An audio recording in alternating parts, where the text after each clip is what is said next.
نیا دن ہے صبح ہو پھر آئی ہے دیکھو، لبوں پر ہے ذکر خدا ذکر آقا، لبوں پر ہے ذکر خدا ذکر آقا۔ الحمدللہ رب العالمین والصلاة والسلام علی سید الانبیاء والمرسلین، اما بعد فاعوذ باللہ من الشیطان الرجیم، بسم اللہ الرحمن الرحیم۔ الصلاة والسلام علیک یا رسول اللہ وعلی آلک واصحابک یا حبیب اللہ، الصلاة والسلام علیک یا نبی اللہ وعلی آلک واصحابک یا نور اللہ۔ رحمت والے نبی، پیارے پیارے آخری نبی صلی اللہ علیہ وسلم کا ارشاد عالی شان ہے۔ آقا فرماتے ہیں زینوا مجالسکم بالصلاۃ علیہ فإن صلاتکم علیہ نور لکم یوم القیامہ۔ سبحان اللہ۔ فرمایا تم اپنی مجلسوں کو مجھ پر درود پڑھ کر آراستہ کرو، کیونکہ تمہارا مجھ پر درود پڑھنا قیامت کے دن تمہارے لیے نور ہوگا۔ سبحان اللہ۔ آئیے ہم بھی اپنی مجلس کو درود پاک سے آراستہ کر لیتے ہیں، اور آپ کی جب بھی کوئی مجلس ہوا کرے درود پاک پڑھنے کا اہتمام کرے۔ انشاءاللہ ہمارا یہ درود پاک پڑھنا کل محشر کے دن انشاءاللہ الرحمن نور کا باعث بنے گا، اور انشاءاللہ قیامت کی گھبراہٹ دور ہوگی۔ تو آئیے درود پاک سے اپنی محفل کو سجاتے ہیں، مل کر آپ بھی پڑھ لیجئے، صلو علی الحبیب صلی اللہ تعالی علی محمد صلی اللہ علیہ وسلم۔ الحمدللہ آج کے پروگرام میں میرے ساتھ پھر حسب سابق ایک مرتبہ تشریف لائے ہیں ہمارے گیسٹ، ہمارے مہمان مولانا ندیم مدنی صاحب۔ ان کا ہم خیر مقدم کرتے ہیں، ویلکم کہتے ہیں۔ انہی کے ساتھ ہمارے مولانا قاری احمد رضا مدنی صاحب پھر تشریف لائے ہیں، اللہ پاک ان کا آنا بھی قبول فرمائے۔ اور ہمارے نعت خوان افروز بھائی پھر اس سلسلے میں آج کے دن کرم فرما ہوئے ہیں، اللہ پاک سب کا آنا وقت دینا قبول فرمائے۔ ناظرین بلا تاخیر آئیے اپنے پروگرام کو اللہ پاک کے پاک کلام تلاوت قرآن کریم سے شروع کرتے ہیں۔ اعوذ باللہ من الشیطان الرجیم، بسم اللہ الرحمن الرحیم۔ لقد جاءکم رسول من انفسکم عزیز علیہ ما عنتم حریص علیکم بالمؤمنین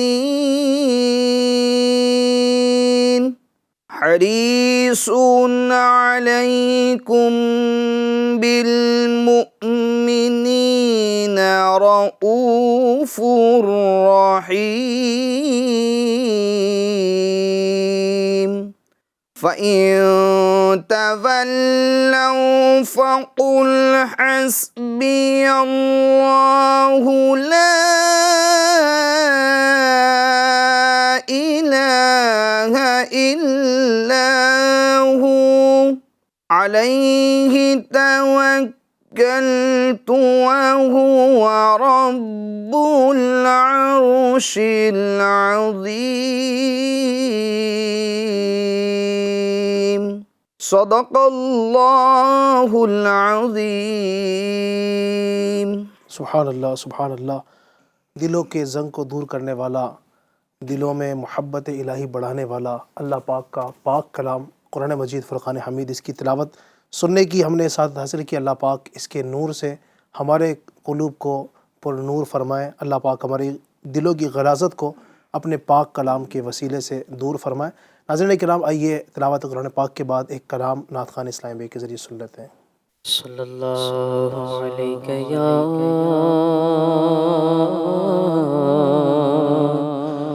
رسول اللہ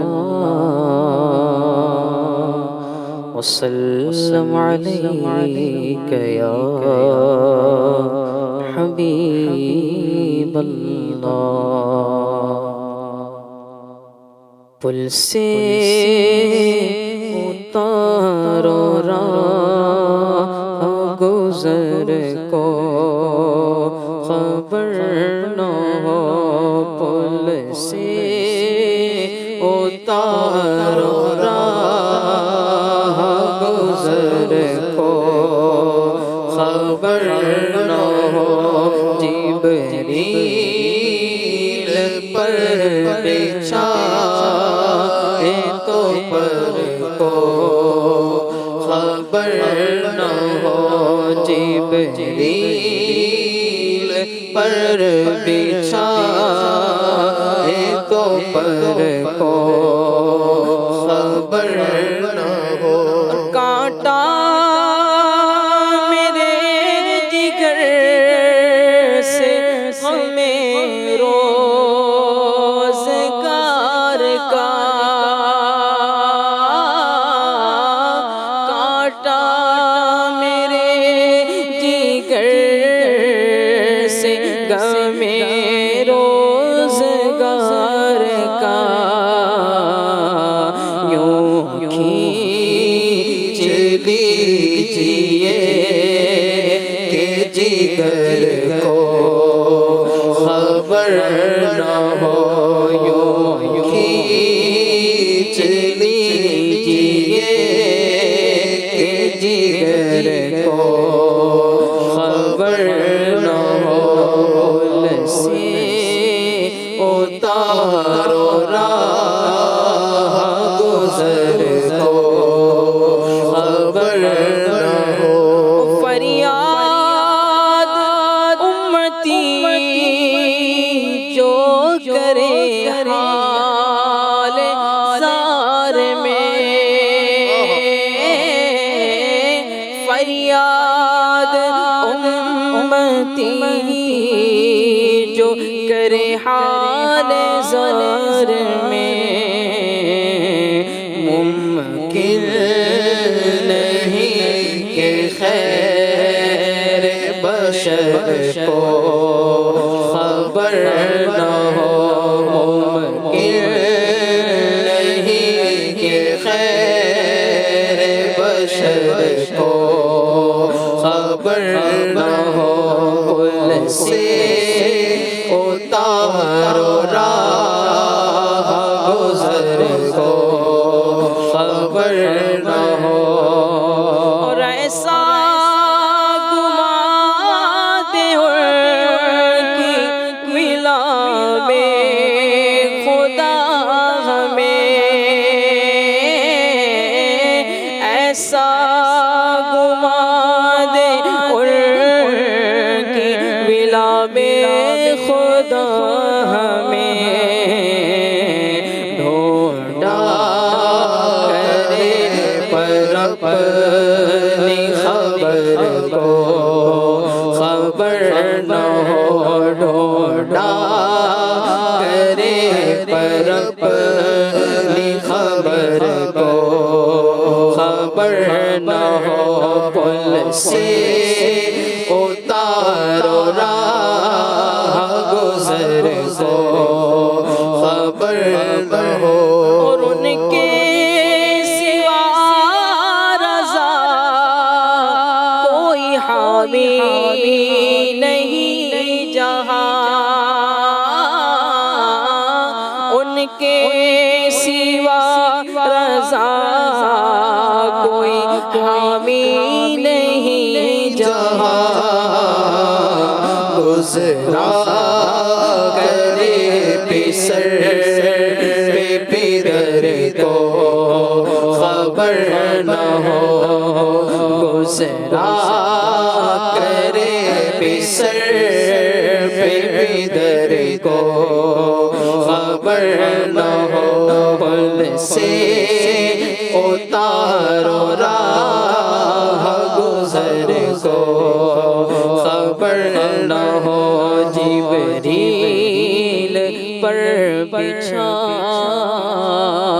تو پر کو خبر نہ ہو سبحان اللہ سبحان اللہ سبحان اللہ. کاش کہ نبی پاک کی محبت میں سے گم ہو جائیں کہ دنیا کی خبر نہ ہو اور نبی پاک کے عشق میں جئیں, نبی پاک کے عشق میں ہی اللہ کرے کہ ہمیں موت نصیب ہو. یقیناً وہ زندگی بڑی ہی برکت والی ہی بڑی کامیاب زندگی ہے کہ جو زندگی نبی پاک کی محبت میں گزر جائے, ورنہ لوگ تو دنیا کی محبت میں مال کی محبت میں جی ہی رہے ہیں, ان کی بھی زندگی گزر ہی رہی ہے, لیکن حقیقت میں زندگی وہی ہے جو اللہ اور اس کے رسول صلی اللہ علیہ وسلم کے عشق میں, ان کی چاہت میں, ان کی محبت میں, ان کے فرامین پر عمل کرتے ہوئے گزرتی ہے. وہ زندگی یقیناً اصل زندگی وہی ہے. ورنہ زندگی تو لوگ گزار ہی رہے ہیں، اور یاد رکھیے گا یہ زندگی گزارنے کے بعد اس کا ثمرہ جو ہے آخرت میں ملنا ہے۔ تو دنیا کی محبت، دنیا کا مال، اسی کے پیچھے بھاگنا یقیناً یہ کامیابی نہیں ہے۔ مال و دولت ناظرین یہ ایک ایسی چیز ہے جس کے پیچھے ایک دنیا کا بڑا حصہ آج بھاگتا ہوا نظر آ رہا ہے، کیا چھوٹا کیا بڑا، کیا جوان کیا بوڑھا، یعنی بوڑھے بھی دیکھا جا رہا ہے کہ مرتے مرتے جو ہے ان کو ایک کسی چیز کی خواہش ہو نہ ہو لیکن مال کی ہوس باقی ہوتی ہے۔ بچپن سے ہی بچوں کے اندر ہمارے یہاں یوں سمجھیے کہ مال کی محبت کوٹ کوٹ کر بھری جا رہی ہے، اور جوانوں کا حال تو ایسا ہے کہ بیان سے باہر ہے۔ کس قدر لوگ مال حاصل کرنے کے لیے تگ و دو کرتے ہیں، حلال ہو یا حرام ہو، جائز ہے ناجائز ہے، قبضہ کر کے لیا ہے یا جائز طریقے سے لیا ہے، جس طریقے سے مال مل جائے وہ مال ہمیں حاصل ہو جائے۔ یاد رکھیے گا جو برکت والا مال ہوگا، جو اللہ پاک کی رضا والا مال ہوگا، اسی کے اندر برکت ہے۔ ورنہ یہ مال چوری کر کے، ڈکیتی کر کے حاصل کر بھی لیا، کسی کو دھوکہ دے کے حاصل کر بھی لیا، تو یقین مانیے کہ یہ مال ہو سکتا ہے کہ 2-4 دن آپ کو عیش دلا دے، لیکن یہ مال آپ کو اس ایسے گڑھے کے اندر ڈالے گا کہ پھر اس کا سرا تلاش کرنے سے بھی نہیں ملے گا۔ تو ناظرین کرام، مال جو ہے نا، مال وہی مال برکت والا ہے جو اللہ کی طرف لے کر جائے۔ آج انشاءاللہ الرحمن آج کے ہم اپنے ایک نئی صبح کے پروگرام میں جو ٹاپک لے کر آئے ہیں وہ بھی کچھ اسی سے ملتا جلتا ہے، اور آج کا ہمارا ٹاپک ہے برکت والا مال۔ جی ہاں، برکت والا مال کون سا ہوتا ہے، اس کا حاصل کرنے کا طریقہ کیا ہوتا ہے، ہم برکت والا مال کیسے حاصل کر سکتے ہیں۔ سب سے پہلے ہم جانیں گے آج کے ٹاپک میں کہ برکت اصل میں ہے کیا۔ جب تک برکت ہمیں اس کا مفہوم پتہ نہیں ہوگا تو برکت والے مال کے حوالے سے ہمیں معلومات حاصل نہیں ہو سکتی ہے۔ تو میں سب سے پہلے پڑھوں گا ہمارے گیسٹ قاری احمد رضا صاحب کی طرف۔ قاری صاحب ہمارے ناظرین کرام کو بتائیں کہ برکت کیا ہے اور برکت والا مال کیا ہے۔ بسم اللہ الرحمن الرحیم وصلی اللہ تعالی علی محمد صلی اللہ تعالی علیہ وآلہ وسلم۔ جی علی بھائی، آج کا جو دور ہے ہم لوگوں کو یہ کہتے ہوئے سنتے ہیں، اور کئیوں سے ہم نے سنا بھی ہے کہ آج کے دور میں برکت اڑ گئی ہے۔ ہمارے کھانے پینے کی چیزوں میں تو برکت نہیں ہے، وسائل میں تو برکت نہیں ہے، مال و دولت میں تو برکت نہیں ہے، تجارت میں تو برکت نہیں ہے، کاروبار میں تو برکت نہیں ہے، غرض کسی چیز میں اب برکت نہیں رہ گئی۔ پہلے کیا ہوتا تھا کہ کم مقدار کی چیزوں میں کئی لوگوں کا، کئی افراد کا گزارا ہو جایا کرتا تھا۔ آج سمجھو بہت کچھ ہے مگر یعنی کہ لوگوں کا گزارا ہو نہیں پا رہا ہے۔ اب اس کا سبب کیا ہے، انشاءاللہ اس پر بھی ہم گفتگو کریں گے۔ تو برکت ایک احساس کا نام ہے۔ آسان لفظوں میں تھوڑا میں اور سمجھاؤں FGN چینل کے ناظرین کو، جیسا کہ 5 روٹی یہ 5 افراد کو کفایت کر جائے، کافی ہو جائے، یعنی ہر انسان ایک ایک روٹی کھا لے اور وہ آسودہ ہو جائے، اس کا پیٹ بھر جائے، ٹھیک ہے، اس کو کہتے ہیں برکت۔ اور ایک آدمی 5 روٹی کھا لے، اس کے باوجود بھی وہ آسودہ نہ ہو، سیر نہ ہو، اس کا پیٹ نہ بھرے، اس کو کہتے ہیں بے برکتی۔ اچھا، اس کو اور تھوڑا آسان کر کے یوں سمجھاؤں، سیلری کے ذریعے، آمدن کے ذریعے، کہ ایک آدمی ہے، اس کی 25,000 روپے آمدن ہے، سیلری ہے۔ اب 25,000 سے گھر کے اندر 7 افراد ہیں، اس 7 افراد کا گزارا ہو جا رہا ہے، اور کسی کو کوئی شکوہ، کوئی گلہ نہیں ہے، کوئی بے صبری کا معاملہ بھی نہیں، سب کی ضرورتیں پوری ہو جا رہی ہیں۔ تو اس کو کہتے ہیں برکت، کہ بھئی 25,000 آمدن ہے، گھر کے اندر 7 افراد ہیں، 7 لوگ ہیں، سب کو 25,000 کفایت کر جا رہے ہیں، کوئی بھی بے صبری کی شکایت نہیں کر رہا ہے، کوئی بھی بے صبری نہیں دکھا رہا، سب آسودہ ہو جا رہے ہیں، سب کے پیٹ بھر جا رہے ہیں۔ مگر وہی اگر سمجھو 1,00,000 روپے آمدن ہے، مگر گھر کے اندر 7 افراد ہیں، کسی کا بھی پیٹ نہیں بھر رہا ہے، سب شکوہ کر رہے ہیں، سب گیلا کر رہے ہیں، تو اس کو کہتے ہیں بے برکتی، ٹھیک ہے۔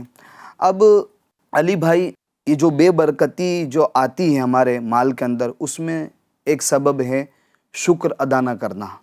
ہاں، جب اللہ تعالیٰ کی ہم نعمتوں کا شکر ادا کریں گے تو اللہ تعالیٰ ان نعمتوں میں اور اضافہ کرے گا، اور برکت کرے گا۔ برکت نام ہی اضافے کا، ٹھیک ہے، تو اور برکت کرے گا۔ اور جو نعمتوں پر اللہ کا شکر ادا کرتے ہیں، اللہ تعالیٰ ان کے بارے میں ارشاد فرماتا ہے قرآن مجید میں، لَإِن شَكَرْتُمْ لَأَزِيدَنَّكُمْ، اگر تم میری نعمتوں کا شکر ادا کرو گے تو اللہ تعالیٰ تمہاری نعمتوں میں اور اضافہ کرے گا۔ اچھا، فطرتاً یہ چیز ہے کہ کوئی چیز دینے سے کم ہوتی ہیں، لیکن کچھ چیزیں ایسی بھی علی بھائی کہ جو دینے سے کم نہیں ہوتی، اور ان چیزوں میں سے ایک چیز ہے زکوٰۃ. ٹھیک ہے، صدقہ ہو، خیرات ہو، اللہ کی راہ میں خرچ کرنا ہو، زکوٰۃ ادا کرنا. تو جو مال اللہ کی راہ میں دیا جاتا ہے تو اس مال کے اندر اللہ تعالیٰ برکت پیدا کر دیتا ہے، اور زکوٰۃ ادا کرنے والے کو اللہ تعالیٰ کامیاب ترین انسان کہہ رہا ہے. جیسا کہ اللہ تعالیٰ قرآن مجید میں ارشاد فرماتا ہے قد افلح المؤمنون، تحقیق کے مومن کامیاب ہوئے. کون مومنین؟ الذین هم فی صلاتہم خاشعون، وہ جو اپنی نمازوں میں خشوع و خضوع اپناتے ہیں.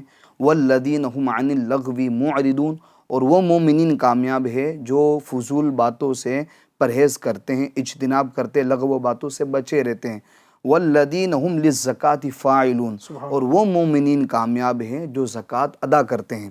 جیسا کہ ہم نے بتایا کہ فطرتاً چیز دینے سے کم ہوتی، مگر کچھ چیزیں ایسی ہیں جو دینے سے کم نہیں ہوتی، بڑھتی ہیں. اور اللہ تعالیٰ خود وعدہ فرما رہا ہے. اللہ تعالیٰ قرآن مجید میں ارشاد فرماتا ہے وَمَا أَنفَقْتُم مِّن شَيْءٍ فَهُوَ يُخْلِفُ وَهُوَ خَيْرُ الرَّازِقِينَ. دیکھیں میرے ناظرین، یہ قرآن ہے.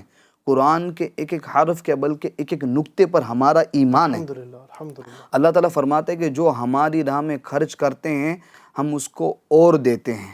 وَهُوَ خَيْرُ الرَّازِقِينَ، اور اللہ تعالیٰ بہترین دینے والا ہے، بہترین رزق دینے والا ہے. ایک اور جگہ پر اللہ تعالیٰ ارشاد فرماتا ہے مَثَلُ الَّذِينَ يُنْفِقُونَ أَمْوَالَهُمْ فِي سَبِيلِ اللَّهِ، ان کی مثال جو اللہ کی راہ میں مال کو خرچ کرتے ہیں.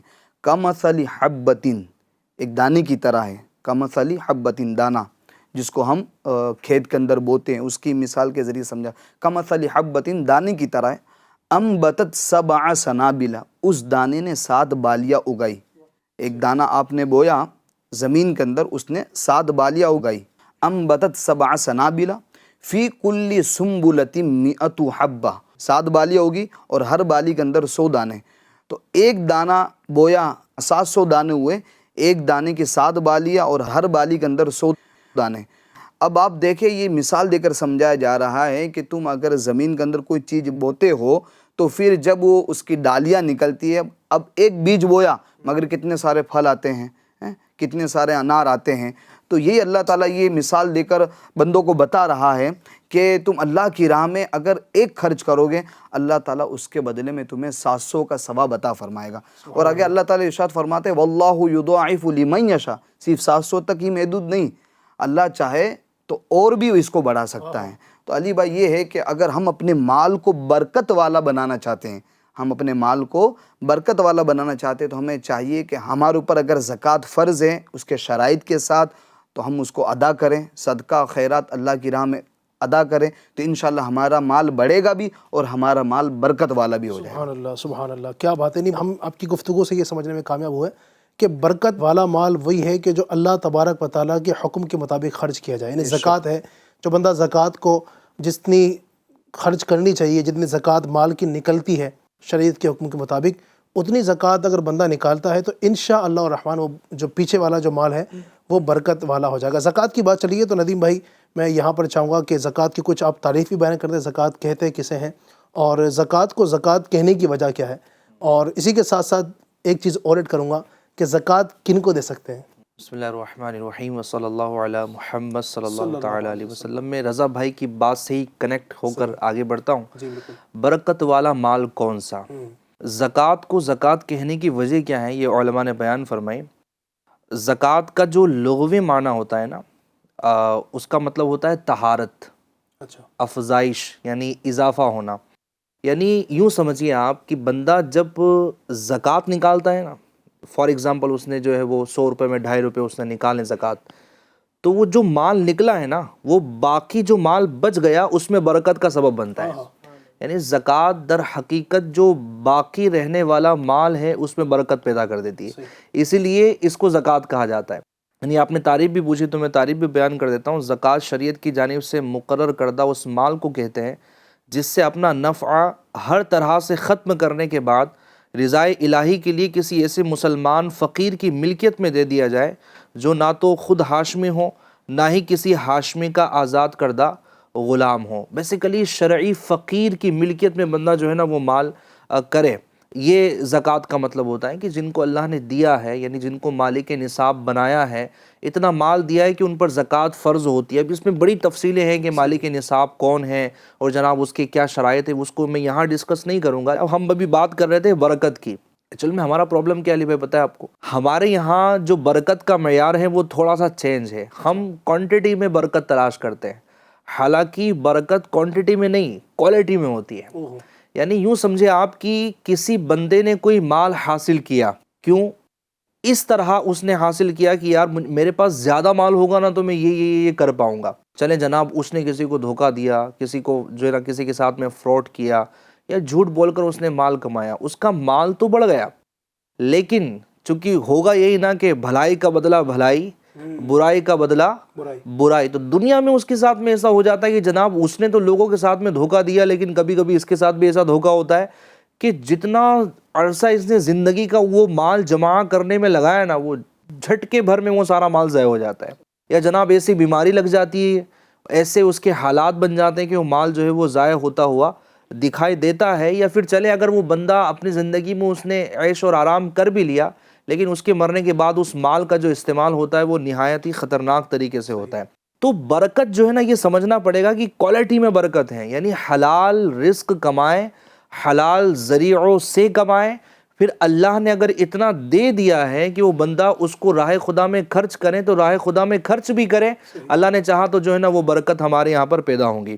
اب رہی بات یہ کہ زکوٰۃ کن کن کو دی جا سکتی ہے، تو قرآن کریم فرقان حمید میں 8 مصارف جو ہے وہ بیان کیے گئے کہ 8 جگہوں پر آپ جو ہے وہ زکوٰۃ دے سکتے ہیں، جیسا کہ اللہ پاک ارشاد فرماتا ہے انما الصدقات للفقراء، زکوٰۃ صرف فقیروں، والمساکین اور بالکل محتاجوں، والعاملین علیہا اور جو زکوٰۃ کی وصولی کرنے پر مقرر کیے گئے ہیں، جن کو قاضی نے زکوٰۃ کی وصولی کرنے کے لیے منتخب کیا ہے ان کو، والمؤلفۃ قلوبہم اور ان لوگوں کو زکوٰۃ دو جن کے دلوں میں اللہ نے جو ہے وہ الفت ڈالی ہے، وفی الرقاب اور غلام آزاد کرانے میں، والغارمین اور قرض داروں کے لیے، وفی سبیل اللہ اور ان لوگوں کو جو اللہ کی راہ میں ہیں، وابن السبیل اور مسافروں کو۔ اب اس کی بڑی تفصیلات ہیں، اس کے بڑے شرائط ہیں، لیکن یہ 8 مصارف جو ہیں وہ قرآن پاک میں بیان کیے گئے کہ ان اشخاص کو جو ہے وہ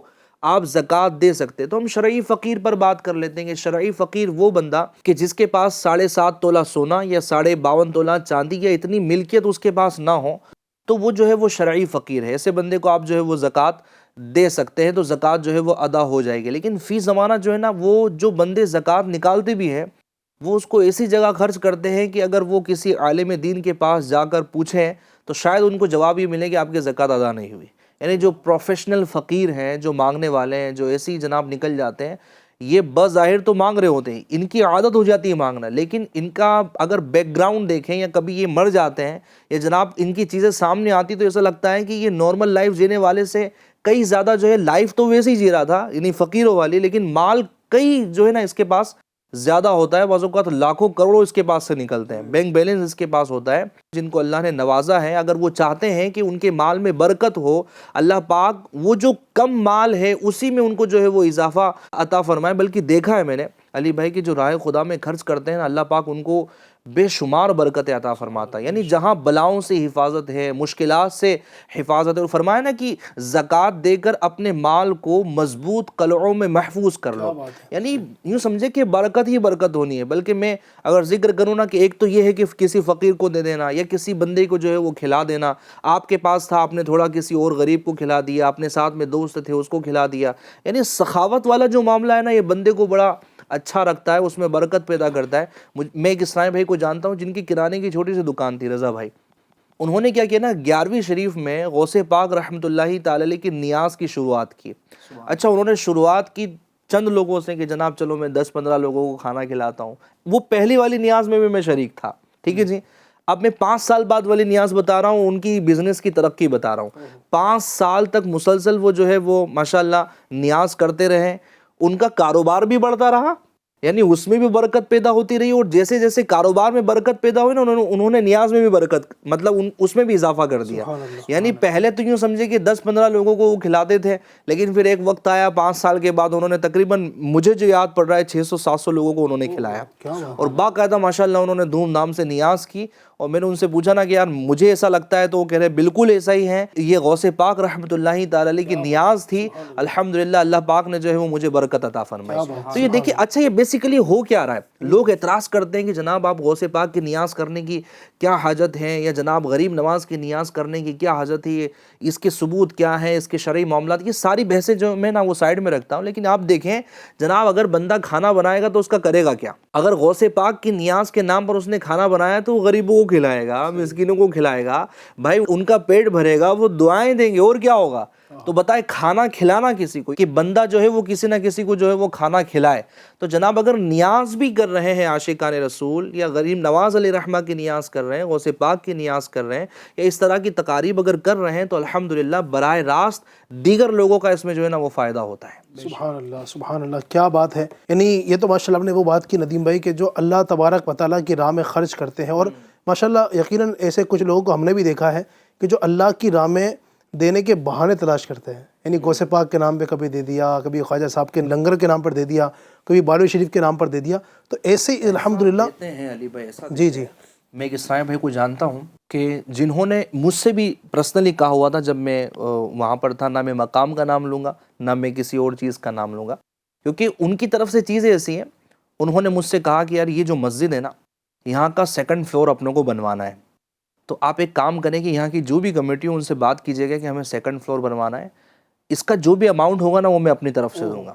لیکن آپ کو یہ بتانا نہیں ہے کہ اماؤنٹ میں دے رہا ہوں, بس آپ ان سے بات کریں کہ پلاننگ کیا ہے, ہمیں جو ہے نا وہ بنانا ہے. بلکہ الحمدللہ دعوت اسلامی کے ایک فیضان مدینہ میں ان کا ٹھیک ٹھاک تعاون ہے, بہت ساری چیزیں ان کی ہیں. لیکن یوں سمجھے کہ اکا دکا جو لوگ ہیں وہی جانتے ہیں کہ ان کا لگایا ہوا ہے, باقی کسی کو معلوم نہیں ہے. اچھا وہ بہانے ہی تلاش کر رہے ہوتے ہیں, آپ نے جو کہا نا, وہ لوگ بہانے ہی تلاش کر رہے ہوتے ہیں, اور بہانے بھی وہ تلاش کرنے کے باوجود بھی اپنے آپ کو پیچھے رکھتے ہیں, معلوم نہ پڑے کہ میں نے خرچ کیا ہے.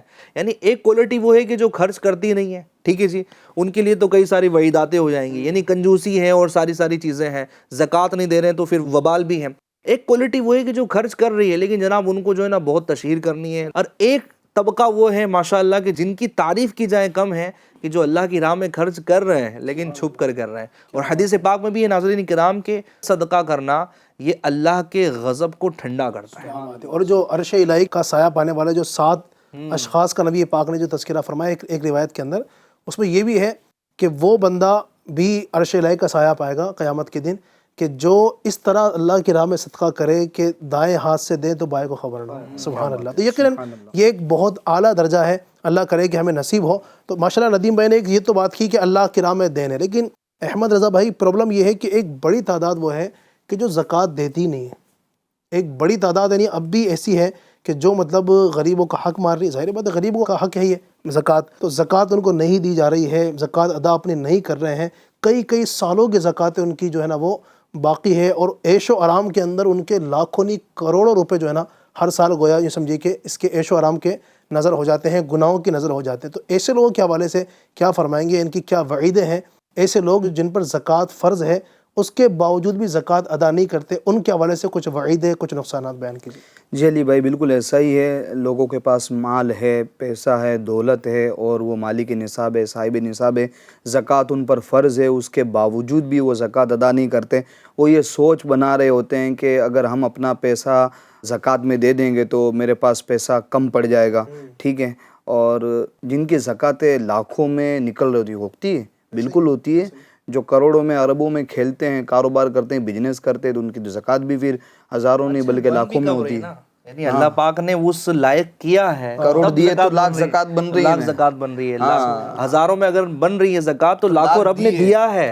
تو یہ تو سعادت مندی کہ یار جس رب نے دیا ہے وہی اگر زکوٰۃ نکالنے کا حکم دے رہا ہے تو میں تو خوشی جو ہے وہ دینا چاہیے. تو علی بھائی جو زکوٰۃ نہیں دیتے ہیں تو احادیث میں اس کے نقصانات بتائے گئے, اور واقعی میں اگر ناظرین ان نقصانات کو سنیں گے تو ہو سکتا ہے کہ ذہن بن جائے کہ نہیں اب ہمیں زکوٰۃ دینی ہے. نور کے پیکر صلی اللہ تعالی وسلم نے ارشاد فرمایا, خشکی و تری میں جو مال ضائع ہوا ہے یعنی برباد ہوا ہے, وہ زکوٰۃ نہ دینے کی وجہ سے تلف ہوا ہے۔ ایک اور مقام پر ارشاد فرمایا زکوٰۃ کا مال جس میں ملا ہوگا اسے تباہ و برباد کر دے گا۔ اب زکوٰۃ کا مال ملا ہوا ہوگا، اب آپ کو زکوٰۃ نکالنی تھی جس مال کی، اب وہ مال نکلا نہیں زکوٰۃ کے اندر، اب وہ مال آپ کے پیسوں کے اندر پڑا ہوا ہے، بینک کے اندر پڑا ہوا ہے، تو اب وہ جو زکوٰۃ کا مال جس کو نکلنا تھا راہ خدا میں، جن کو دینا ہے مصارف جو بتایا ندیم بھائی نے، تو وہاں دینا تو وہ نہیں دیا، وہ مال آپ کے مال کے اندر ملا ہوا ہے، تو وہ زکوٰۃ کا مال جو نکلنا تھا وہ آپ کے دوسرے مال کو تباہ و برباد کر دے گا۔ اور دیکھتے بھی ہم کہ پھر جو پیسہ زکوٰۃ میں نہیں جاتا ہے تو پھر وہ دوا میں جا رہا ہوتا ہے، ہاسپٹلوں میں جا رہا ہوتا ہے، چوری ہو رہا ہوتا ہے، ڈوب رہا ہوتا ہے۔ اسی طریقے سے زکوٰۃ ادا نہ کرنے والی قوم کو اجتماعی نقصان کا سامنا کرنا پڑ سکتا ہے۔ نبی مکرم صلی اللہ تعالی علیہ وآلہ وسلم نے فرمایا جو قوم زکوٰۃ نہ دے گی اللہ پاک اسے قحط میں مبتلا فرما دے گا۔ ایک اور مقام پر فرمایا جب لوگ زکوٰۃ کی ادائیگی چھوڑ دیتے ہیں تو اللہ پاک بارش کو روک دیتا ہے۔ دیکھیں واقعی میں بارش رک جاتی ہے۔ اگر زمین پر چوپائے موجود نہ ہوتے تو آسمان سے پانی کا ایک قطرہ بھی نہ گرتا۔ زکوٰۃ نہ دینے والے پر لعنت کی گئی ہے، جیسا کہ حضرت سیدنا عبداللہ بن مسعود رضی اللہ تعالیٰ عنہ روایت کرتے ہیں کہ زکوٰۃ نہ دینے والے پر رسول اللہ صلی اللہ تعالی علیہ وآلہ وسلم نے لعنت فرمائی ہے۔ تو یہ نقصانات زکوٰۃ نہ دینے کے ہیں علی بھائی۔ دنیاوی بھی نقصانات ہیں اور اخروی جو نقصانات ہیں وہ تو بیانات ہیں جو قرآن حدیث کے اندر ذکر کیے گئے ہیں۔ اللہ پاک کی ناراضگی یقیناً بہت بڑا نقصان ہے۔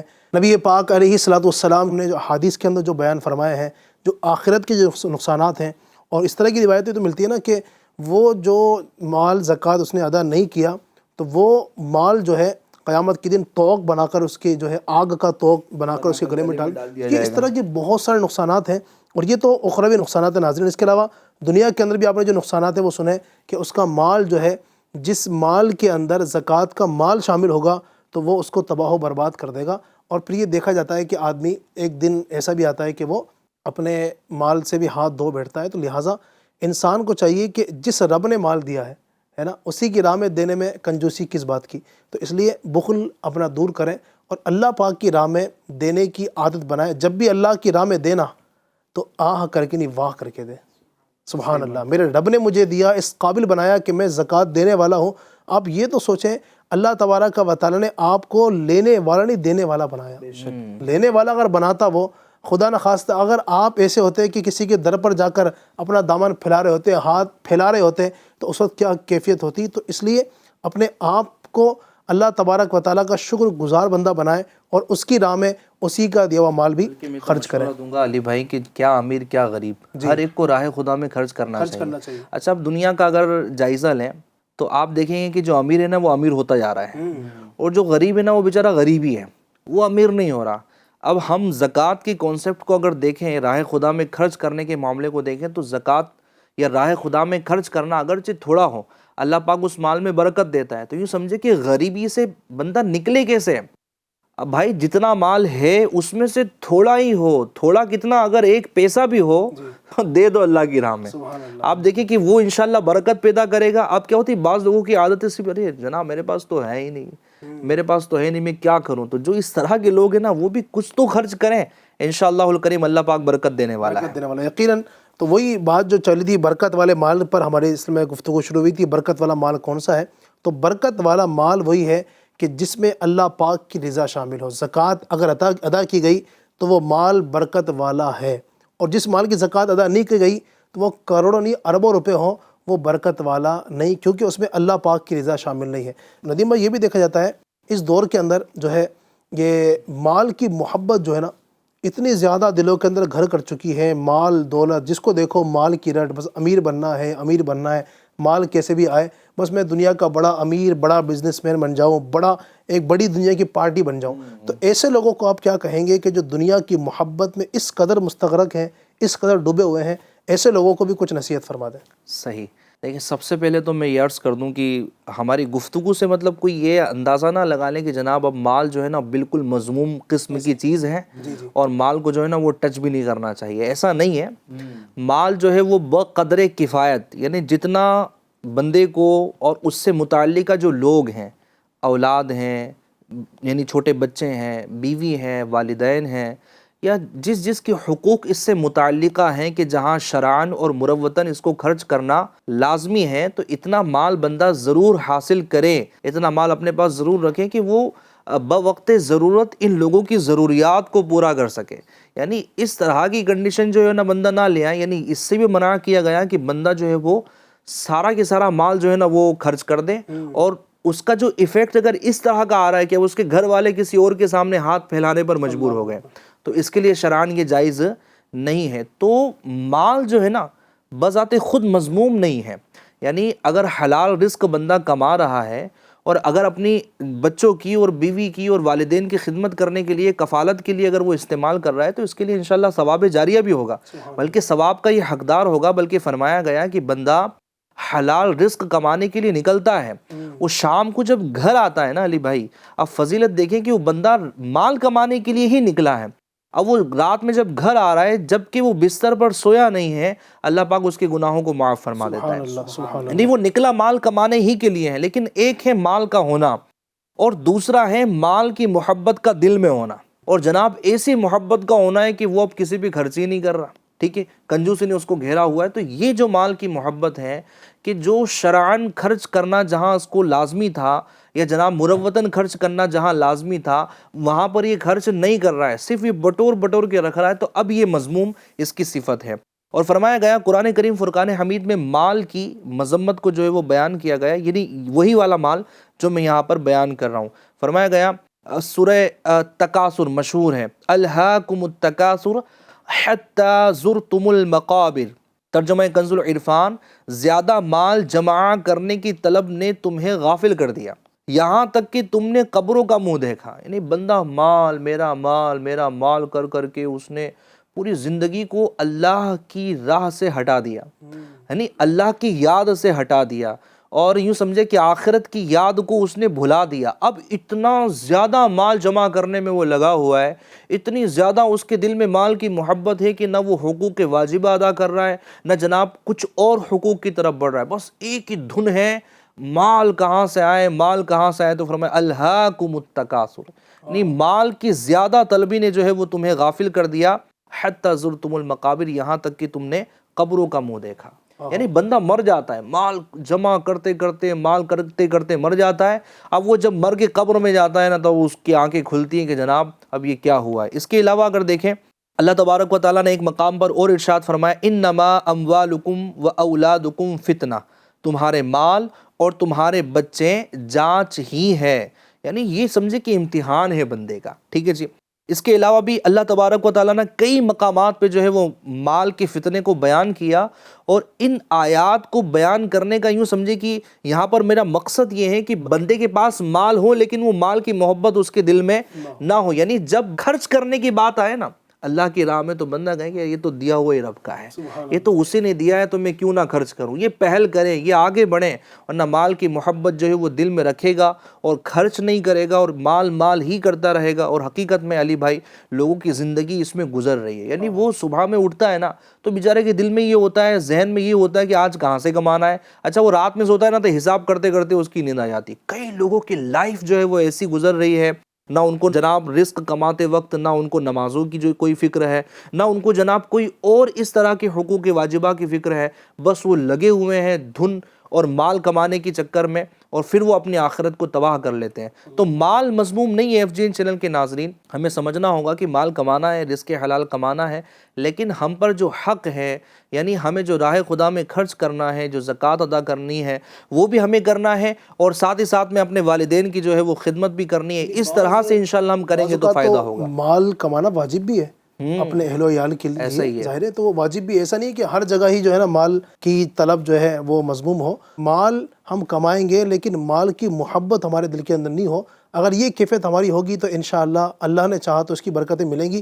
اور جو لوگ یہ سمجھتے ہیں کہ مال اگر نہیں کمائیں گے تو کیسے گزارا ہوگا، اور اس کی وجہ سے یہ بھی دیکھا جاتا ہے کہ جو مال کی طلب میں لگے ہوتے ہیں نا، صبح دیکھو، شام دیکھو، دن دیکھو، رات دیکھو، نہ صبح دیکھتے ہیں نہ شام دیکھتے ہیں، صبح اٹھتے ہی مال کے چکر میں ہیں، کیسے کمائیں، کیسے بڑھیں، یعنی وہ مال کمانے کے چکر میں اللہ تبارک و تعالیٰ کی جو فرائض کردہ کام ہے نا، جو فرض ہے اللہ کی طرف سے، نمازیں ہیں 5 وقت کی، تو وہ نمازوں کی طرف نہیں جاتے۔ ظہر آتی ہے، وہ ان کی دکان میں چلی جاتی ہے، ظہر عصر آتی ہے دکان میں چلی جاتی ہے، مغرب آتی ہے دکان کو بند کرتے ہوئے چلی جاتی ہے، عشاء آتی ہے رات کا کھانا وغیرہ کھانے میں چلی جاتی ہے، فجر آتی ہے نیند کے اندر چلی جاتی ہے۔ تو اس طریقے سے مال کمانے میں، مال کی طلبی کے اندر ان کی جو ہے نمازیں جاری ہیں۔ پھر اسی طریقے سے آپ دیکھیں اور بھی بہت سارے کام ہوتے ہیں جو ہمیں اللہ تبارک و تعالیٰ کی طرف سے کرنے ہوتے ہیں۔ بعض اوقات جو بیوی کے حقوق ہیں، ماں باپ کے حقوق ہیں، یعنی بندہ مال کمانے کے چکر میں اپنے ماں باپ کو ٹائم نہیں دے پا رہا ہے، بیوی بچوں کو ٹائم نہیں دے پا رہا ہے، بچے ترس رہے ہیں کہ ہمارے ابو کبھی تو آئیں، لیکن ابو جو ہے وہ ٹائم ہی نہیں ان کے پاس۔ ابو اس وقت آتے ہیں جب بچے سو چکے ہوتے ہیں، اور بچے کی نیند کھلنے سے پہلے ابو جا چکے ہوتے ہیں مال کمانے۔ تو یقین مانیے اس طرح کی محبت کس کام کی، صرف مال ہی تو سب کچھ نہیں ہے نا، کہ بیوی بچے بھی تو آپ کی محبت کے متلاشی ہیں، یہ بھی تو آپ کی محبت چاہتے ہیں۔ آپ کے بوڑھے ماں باپ بیچاروں نے کتنے پال پوس کر آپ کو بڑا کیا، کیا مال ان سے زیادہ ہمارے لیے قیمتی ہے؟ تو لہٰذا مال بقدر کفایت کمائے۔ اگر آپ مالدار بڑے بننا بھی چاہتے ہیں کوئی حرج نہیں ہے، اگر سب کے حقوق پورے ہوتے ہیں اور جائز طریقے سے کماتے ہیں۔ یعنی اگر میں یہاں بیان کروں نا علی بھائی کہ ہمارے بزرگان دین یہ مال سے کس قدر بے رغبتی رکھتے تھے، حالانکہ یہ ایسے لوگ ہیں، نہیں بندہ مال کمانے کا اس کا مقصد کیا ہوتا ہے؟ یار میں بڑا بنگلہ بنا لوں تو لوگ میری تعریف کریں، میں جو بناؤں لوگ اس کو رہتی دنیا تک یاد رکھیں، یا میں اتنا بڑا بزنس مین بن جاؤں کہ لوگ میرے تذکرے کریں۔ میں ان لوگوں کا تذکرہ کر رہا ہوں کہ جن کے پاس یہ کوئی بڑے بڑے مالدار نہیں تھے، لیکن اس کے باوجود بھی آج تک یاد رکھے جاتے ہیں۔ آپ دیکھیں حضرت علی رضی اللہ تعالیٰ عنہ نے اپنی ہتھیلی میں ایک درہم رکھا، پھر فرمایا تو جب تک مجھ سے دور نہیں ہوگا مجھے نفع نہیں دے گا۔ سیدنا حسن بصری رحمۃ اللہ تعالیٰ علیہ فرماتے ہیں اللہ کی قسم جو شخص روپیے پیسے کی عزت کرتا ہے اللہ اسے ذلیل کرتا ہے۔ اور فرمایا آپ حضور نبی کریم صلی اللہ علیہ وسلم کا ارشاد سنیے، میرے آقا صلی اللہ علیہ وسلم ارشاد فرماتے ہیں مال اور جاہ کی محبت دل میں اس طرح نفاق پیدا کرتی ہے جس طرح پانی سبزہ اگاتی ہے۔ اور فرماتے بکریوں کے ریوڑ میں چھوڑے گئے دو بھوکے بھیڑیے اتنا نقصان نہیں کرتے جتنا نقصان جاہ اور منصب اور مال کی محبت مسلمان آدمی کے دین میں کرتی ہے۔ یعنی آپ دیکھیں کہ اگر مسلمان کے لیے تو ایمان اور دین سب سے اس کے لیے بیسک چیز ہے نا، اگر یہی کسی چیز سے برباد ہو رہے ہوں تو اس کے لیے خسارہ اور کیا ہو سکتا ہے؟ تو یہ مال کی محبت ہے کہ جو بندے کے دل کو لے جا رہی ہوتی ہے، یہی ہوتا ہے۔ میں اس کی مثال بتا رہا ہوں، اگر کوئی سوچے کہ جناب مال کی محبت بندے کے ایمان کو کیسے لے جا رہی ہے، بالکل ایسا ہو رہا ہے۔ بندہ ویزا لیتا ہے کسی ملک کا، کس لیے کہ جناب وہاں نوکری مل جائے، وہاں جاب مل جائے۔ اب وہاں اگر کسی مسلمان کے نام پر اگر اس کو جاب نہیں ملتی یا جناب وہ حصہ نہیں ملتا تو اب وہ پاسپورٹ میں نام جو ہے وہ غیروں والا لکھوا لیتا ہے، یعنی تاکہ اس کو اس ملک کا ویزا مل جائے۔ یہ کیا ہے؟ یہ مال کی محبت ہے نا۔ زیادہ کمانا ہے تو جناب اس ملک میں چلا جاؤں گا، بلکہ اپنی آئیڈینٹی چینج کر دیتے ہیں، اپنے نام چینج کر دیتے ہیں کہ میں یہ نہیں یہ ہوں۔ ارے جناب میں اگر دکان کا نام یہ رکھوں گا تو میری دکان نہیں چلے گی، میرے پاس گاہک نہیں آئیں گے۔ میرا نام اگر یہ لوگ سرچ کریں گے، یہ جناب اس طرح اپلیکیشن پہ میرا نام اگر یہ شو ہوگا تو لوگ مجھ سے کانٹریکٹ نہیں کریں گے۔ اب بتائے بندہ یہاں پر مال حاصل کرنے کے چکر میں اپنے ایمان کو کھو بیٹھا۔ تو یہ مطلب یہ کہ بات وہی ہے کہ مطلب انسان جو ہے دھوکے سے بچے، اپنے مال کو حلال طریقے سے کمائے۔ ناظرین آج کا ہمارا پیغام آپ کے لیے یہی ہے کہ اپنے مال کو برکت والا بنائیں۔ اب کیسے برکت والا بنائیں گے؟ اپنے مال کو حلال طریقے سے حاصل۔ دیکھیں حلال مال کم بھی ہوگا نا اس میں برکت ہوگی، اور حرام مال آپ نے جو ہے نا لاکھوں کما لیا اس کے اندر برکت نہیں ہے۔ اور یاد رکھیے انسان جو بھی دنیا سے جاتا ہے نا وہ کچھ ساتھ میں لے کر نہیں جاتا ہے، وہ حلال طریقے سے کمائے یا حرام طریقے سے کمائے۔ تو کیا ہی اچھا ہوگا کہ ہم مال کم کمائیں لیکن برکت والا وہ ہو، ایسا مال کمائے جس سے اللہ راضی ہو۔ اگر ایسے مال کمانے میں ہم کامیاب ہو گئے جس سے رب راضی ہو گیا، انشاءاللہ تبارک و تعالیٰ اگر اچھی نیت ہوگی تو مال کمانا بھی ثواب کا باعث بن جائے گا انشاءاللہ۔ اللہ پاک ہم سب کو اپنے مال کو صحیح انداز سے اس کی رضا والے کام کے مطابق اللہ تبارک و تعالیٰ ہمیں اپنے مال کو صحیح طریقے سے جائز طریقوں سے کمانے حاصل کرنے کی توفیق عطا فرمائے، اور ہر اس طریقے سے اللہ پاک ہمیں بچائے کہ جس سے اس کی ناراضگی مول لی جاتی ہو۔ آمین بجاہ نبی الامین صلی اللہ علیہ وسلم۔ صلو علی الحبیب صلی اللہ تعالی علی محمد صلی اللہ علیہ وسلم۔ نیا دن ہے صبح پھر آئی ہے دیکھو، لبوں پر ہے ذکر خدا ذکر آقا، لبوں پر ہے ذکر خدا ذکر آقا۔